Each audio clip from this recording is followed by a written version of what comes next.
I was a vicar once, but there, we won't go into that just now. So the circus has come to town.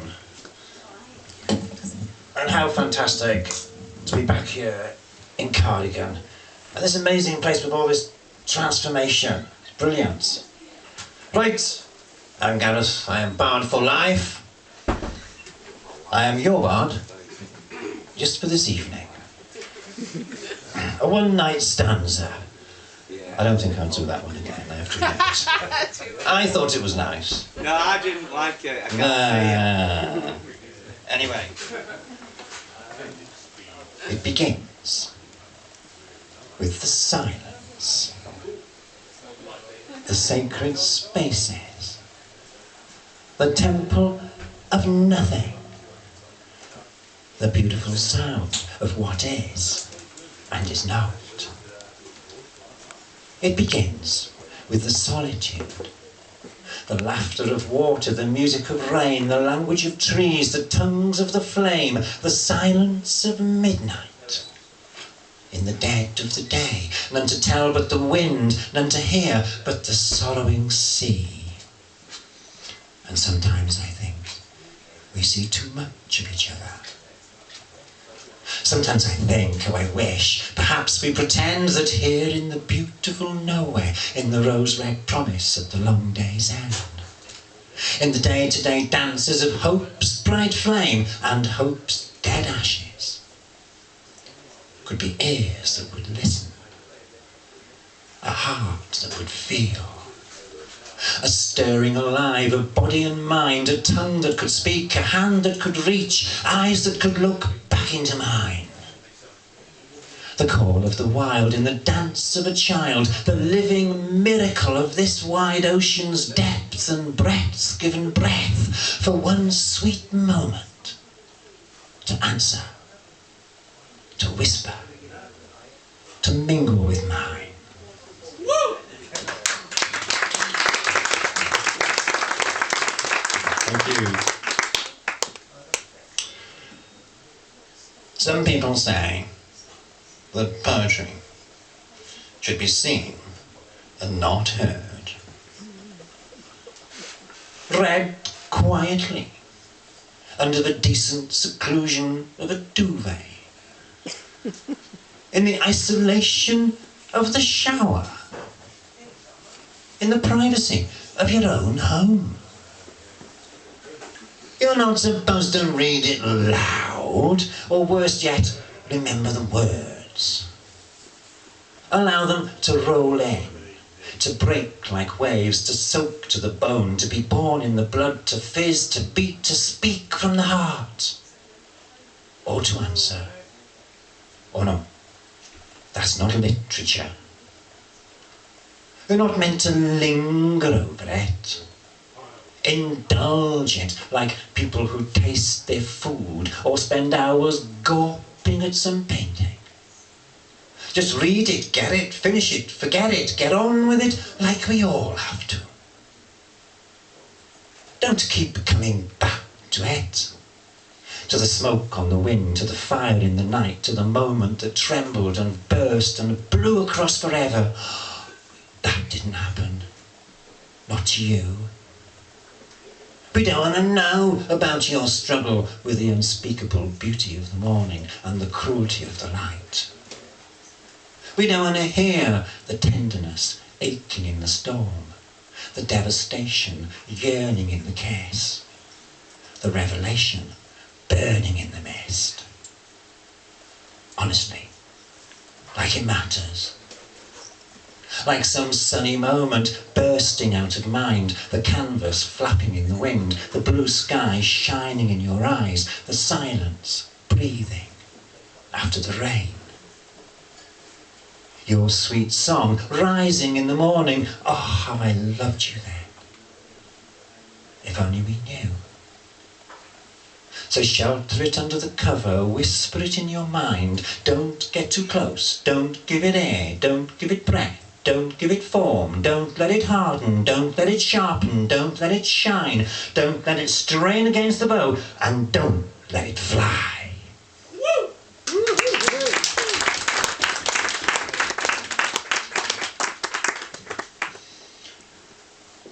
If I were more sensible, I would stay at home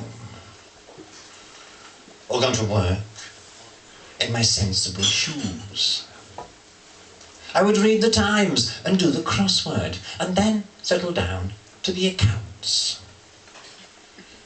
And I would not think of you. Instead, I'd wash the car.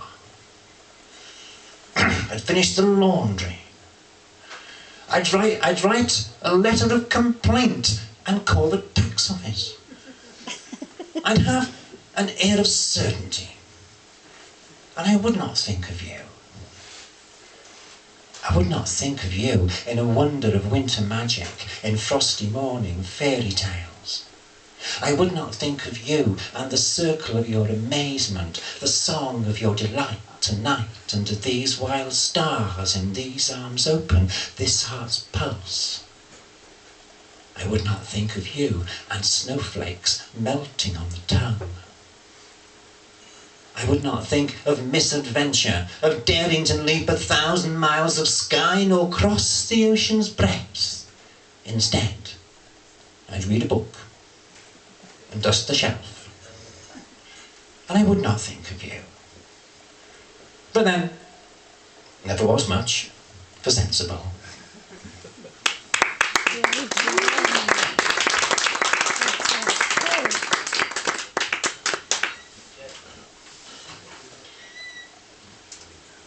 The truth has no name. It whispers in the dawn, rejoices in compassion, weeps with the desolate, laughs like water in a plunging pool, illuminates, forgives, does not forget, is popularly forgotten, unpopularly remembered, and really invited to tete-a-tete with paying guests. But the truth has no name. It just runs naked through the streets, runs red in the riot of war, screams from the gutter, pleads from the lips of the trampled poor. Is murdered by Murdoch, twisted by Trump, unreported, unfelt, diplomatically ignored. But the truth has no name. It just comes crashing through the roof, shining in the rain, pulsing in the vein, pouring glory or shivering shame. It is what will be left of us. It is what will remain. It is life meeting life and living again. The truth has no name but my name and yours, with everything to lose and everything to gain.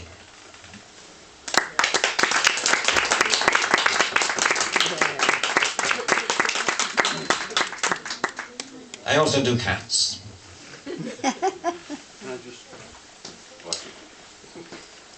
My cats don't write poetry.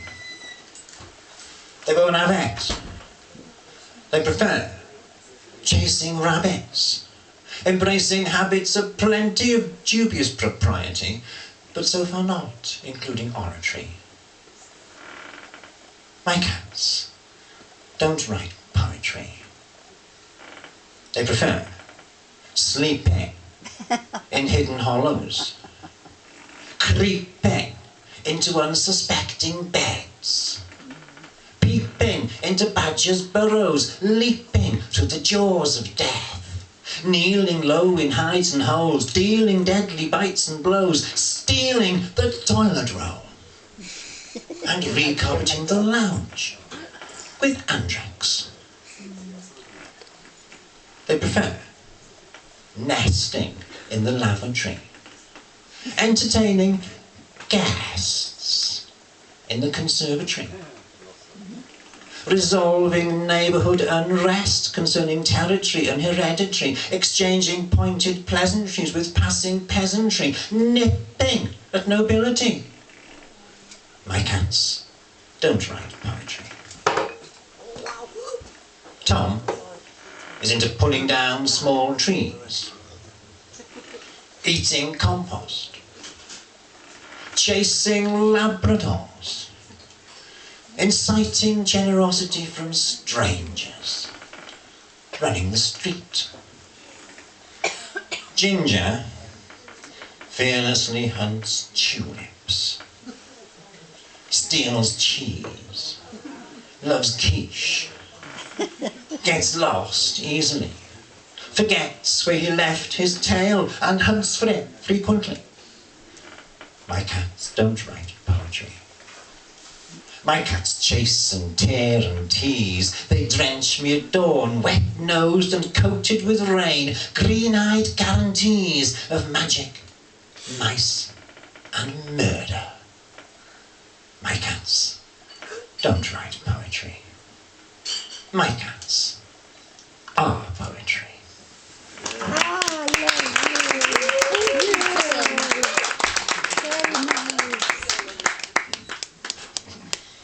So, don't go down to the sea tonight.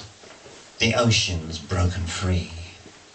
The sea has snapped her chains tonight and hurled them on the beach. She blew the walls away tonight. She dances chaos on the quay.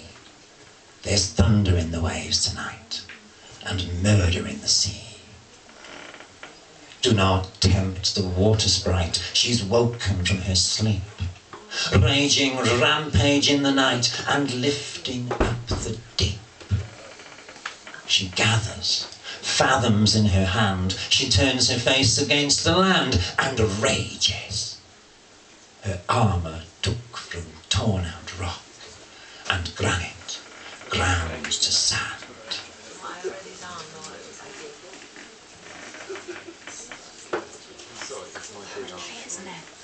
A friend of mine who was even here tonight once said to me, what about, never mind all this healthy living, what about a healthy way to die? So I was going to say it's about this friend, but then I'm thinking it's about quite a lot of my friends, and I'm also thinking this is quite a lot about me. But there we are. Right. He died. Entirely without the aid of vaporizers, sanitizers, e-cigs or Nicorettes. He died unsupervised, unjustified, unsanctified of a lifetime of just living on anyway. His long-lived life was a particular vexation. An outrageous contradiction was widely denounced in the profession as against all medical advice or possibility. By even the most generous calculation, he should have been dead a full 5 years before he was born. And yet he lived on bread and jammy, THC and chips. This is the only bit that isn't true. Charlie's magnificent chocolate cake, confection's kiss upon the lips. He lived his life for all its highs and all its dark, delicious depths. He saw his children safely home and all his doctors dead.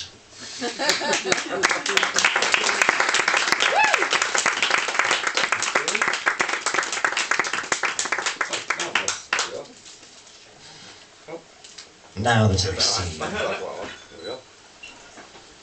now that I see you, now that I wake, now you are out of the shadows, now that you spread your carpet of emeralds and rubies and shining waters before me, now that I see you, now that I wake.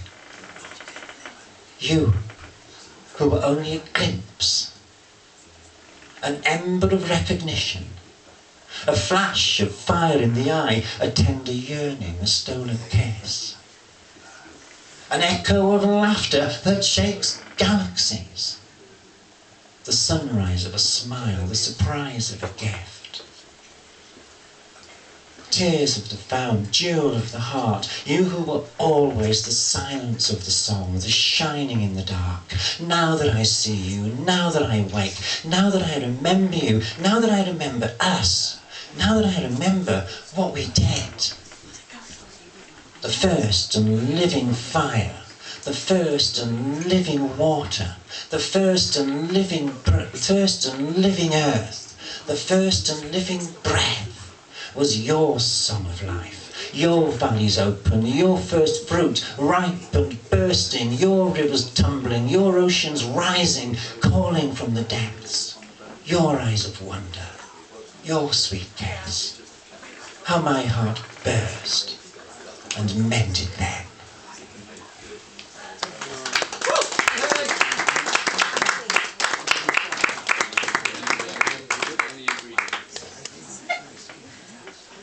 We are but human. We are but dust, blown by the wind of stars, rolled into rock, pressed into diamonds, cooled into stone, sculpted to muscle and bone, given heart, given hands, breathed into body and grown. We are but the water, scooped from the oceans, thundered from clouds, poured from the rivers and the rains into vessels and veins, a living cascade for the blood, for the tears, for the tide, for the change. We are but the wind, the whisper in the trees, the howling in the night, the cool of the morning breeze. We are but the breath between worlds, given form, given voice, the stillness and the storm, the silence and the song.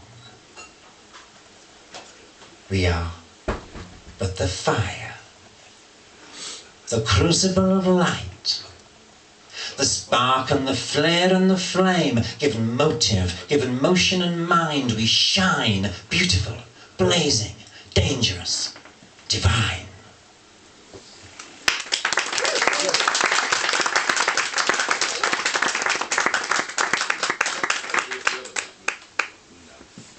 What should we have? Yes, all these things I cannot say. Let me say them to you. All that is forbidden. Let me tell that you are a fire whose flames and touches spark the lifeblood beating long when beaten time has left and lain forgot. That you're an ocean turning in her depths, flying in fathoms and whirlpools and infinite circles. Oh, take me with you. Oh, won't you come? That you are the dawn, the shining of day. You who are emerald in shadow. You who are amber in dances of light. You who are here in the body, your pulse in the pulse of my veins. You who are quick. You in whose eyes are the grief of the world and all her beginning, in whose miraculous breath we are born. Sing, my love, sing loud.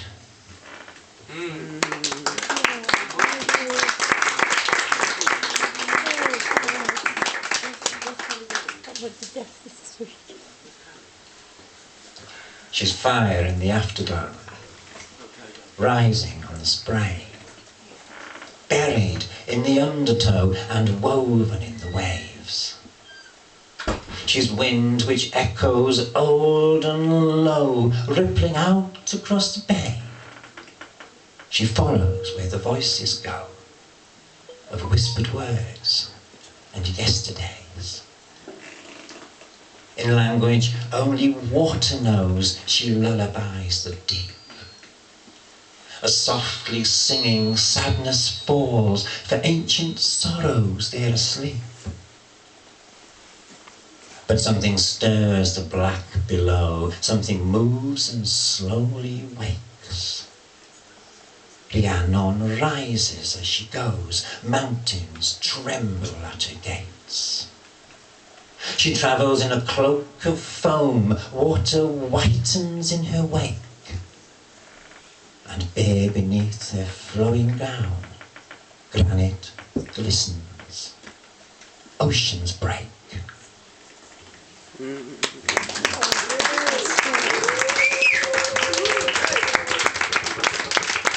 Give it up for Gareth, BardForLife, let's hear it.